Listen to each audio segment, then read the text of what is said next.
homes went up like this. But then for the last 5 years, the prices of homes went up exponentially. So you could loan money to people and say, buy a $100,000 house with no money down. And next year your house was worth $120,000, so they loaned you $20,000, you built a pool in the back. You still have no money down, but all of a sudden you have equity. It wasn't real equity, but it worked as long as the home price was rising. Why was the home price rising? Because the Federal Reserve let the rate, kept the rate down below the market rate. Would have never occurred, or would have occurred to a lot less extent, if you allow interest rates to rise. So this goes on, and is it greed or stupidity? No. The other question is, people say it's a lack of liquidity. We just need more money printed. Print up more money. Aren't there some consequences to printing more money? Anna Schwartz is a famous economic historian, and she wrote most of the books with Milton Friedman. She's about 95 years old now, and she still goes to work every day in New York to this think tank. The Wall Street Journal caught up with her and interviewed her the other day, and they said, well, did we lack liquidity? And she said, no, Bernanke is fighting the war of the Depression again. He doesn't understand what's going on.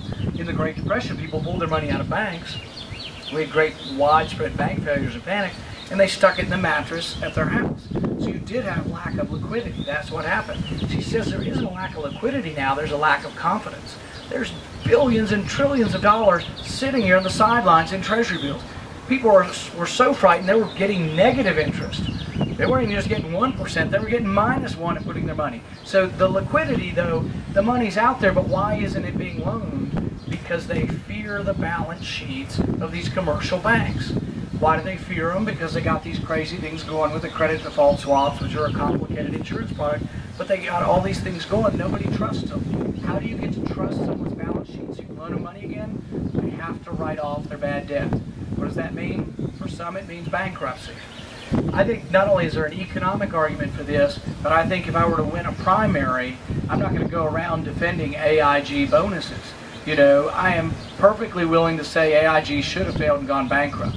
And to argue they're too big to fail, I think, is to come up with an argument that doesn't work on an individual basis to justify something that in the end didn't work. They still failed. Same with GM. We don't like to see GM go bankrupt. They're in my area. They employ several thousand workers. But it's a failed model. GM sells 9 million cars. Toyota sells 9 million cars. But GM loses 20 billion and Toyota makes 20 billion. You must reward the producers who make money. That's why the economy is efficient. If we said, well, let's subsidize all cell phone makers, you wouldn't be able to go to Walmart and you can buy a cell phone for $14 at Walmart.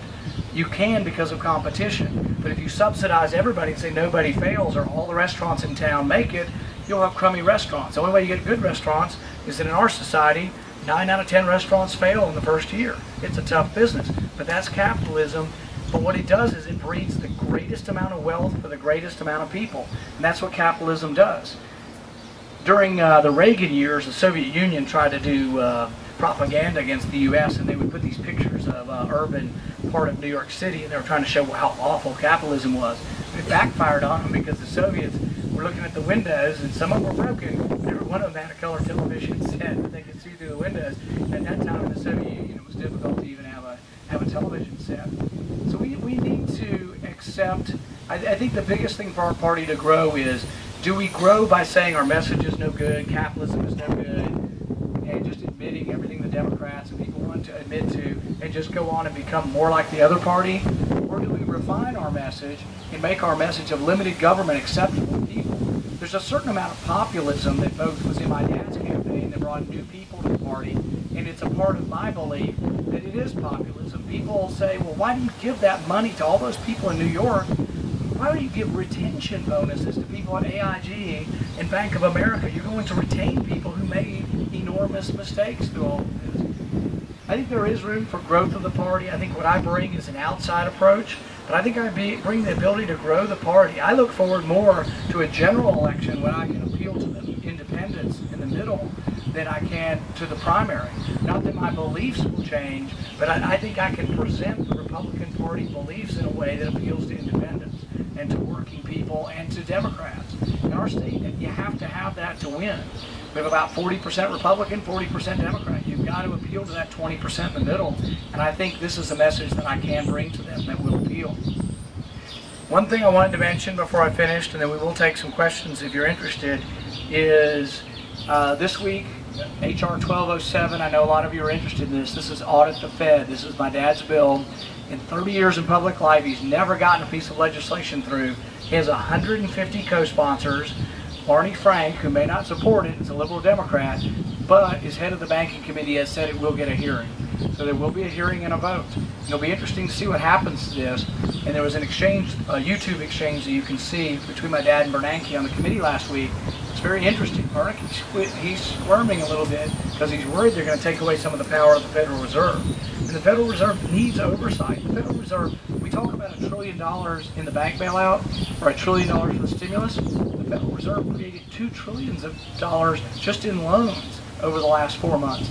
The money supply went up 239%. I fear that we put so much money into the system that it works temporarily. We may even be seeing a little bit of what it's doing now, but the danger is we put so much money into the system. Could we destroy the dollar, or could you have so much inflation that it's worse than 1979, even 25% price inflation? Think of what that does to people with either adjustable mortgages, or think of what that does to people on fixed income. So when we get to a general election, I'll be the one saying that inflation is the tax on the poor, which it is. Inflation is the tax on those senior citizens with fixed income. I don't have to say I want to make everybody's payment bigger from government. I have to say let's cut out the culprit that steals your savings. It steals your ability to buy your product and makes your paycheck worth less, whether you're in a private pension or a public pension. So there are things we can do without giving up our message. And I'm going to give this a go. I will be the outsider candidate. I can't do it without people like you. But we also have hundreds of thousands of people like you who we already know on the internet. But if we make an announcement next week, which we're leaning more towards talking to people and seeing where this goes, we will be on the internet simultaneously and able to meet these people as the campaign gets going. So I think there's a lot of hope. I think we have to do something, though. I think if we do nothing, there is a serious chance that things get away from us. It's hard to reverse things. Newsweek has a title that says we're all socialists now. And they bought shares in the banks who want to now sell back the shares, to buy the shares back from government to get the government out. The government's telling them they won't even let the government out of them. And some of them are pressured, like Chase and a couple other banks, into taking the target funds at the beginning. So it's hard to go backwards once you allow the creep of socialism to come in. And we've had a creep from the 1930s forward just of more and more government. Government doubles and triples in size. And look, we went from a $500 billion annual deficit with Bush to $1.7 trillion with the first budget deficit for Obama. And it's interesting, I don't think the media quite picks up on this. They don't ask the important question. Obama gets credit for saying, I'm going to cut the deficit in half in the 4 years of my office. Well, let's see, you just tripled it. You're going to cut in half, a tripling of the deficit. So what does that mean? Oh, that means your deficit will now only be 1.5 times as bad as what Bush's last deficit was. I mean, do some math, folks. Let's figure this out. And here's the other thing. Republican or Democrat, for the last 30 years that I've been following this, every one of them's had a 4-year plan for reducing the deficit. It's kind of reminiscent of the Soviet Union, where they always had an agricultural plan, a 5-year plan. They always made up these numbers. They never made their targets. They just changed the numbers. It's the same way with the deficit. We have never addressed it, and it's not just the Democrats. It's Republican and Democrat. We need new people there. I think I can do it, and I hope you guys will consider supporting me. Thank you.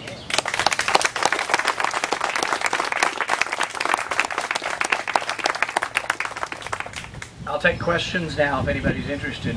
Over here. I have a question. All right. Assuming you run and you do get elected, what is your plan on what we can do to end abortion? I think that, and this is a good question, because for years and years we've said the only way to do it is through the Supreme Court. Right. We've never gotten anywhere, and we're not going to get anywhere under Obama. Obama's probably going to appoint 3 or 4, so it'll be another 20 years till you get enough justices. There is a way, and my dad has introduced legislation that a majority vote could do this.